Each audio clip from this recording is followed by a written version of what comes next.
The goal of modern cataract surgery is refractive perfection, but for today's premium IOLs, achieving that goal is challenged by variables we can't always control.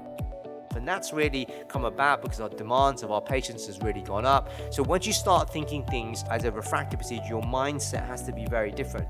And we know that for all diffractive lenses, they get significant halos. The only thing that varies is how much the patients are impacted by the halos. One of the limitations with our existing lens designs is we don't have control over where it's going to sit in the eye.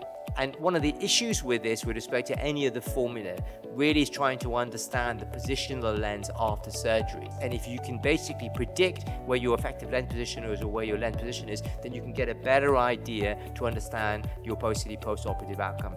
To solve this, the FEMTIS lens from Teleon introduces a fundamental shift in IOL technology, starting with its optics.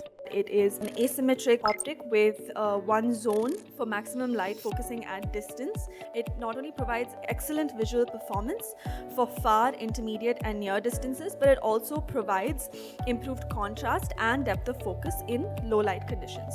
Now the benefit of the design is that you get a very useful elongation of the range of focus. You're getting almost 1.25 diopters. So that's a better range of focus expansion than you're getting with the other EDOF lenses on the market. We studied the FEMTIS, for example, and found that even with the plus 1.5 version, 60% of our patients didn't need glasses.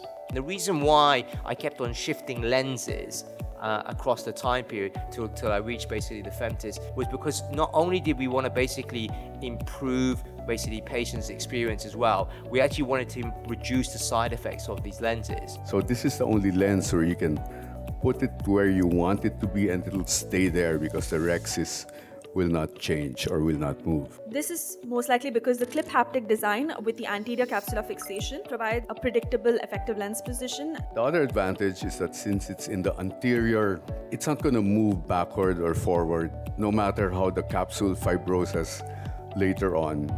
Achieving this secure lock, however, depends entirely on the integrity of the capsular rexis.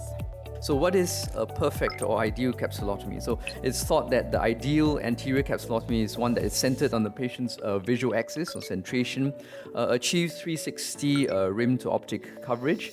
The ideal size for majority of cases ranges between 5 to 5.5 millimeters. So FEMTIS IOL is a complementary, a perfect companion to FLACS. It allows us to do more, better visual outcomes and better patient satisfaction. Does FLACS improve this? Does it improve lens centration if you're not using a FEMTIS, just a lens in the bag?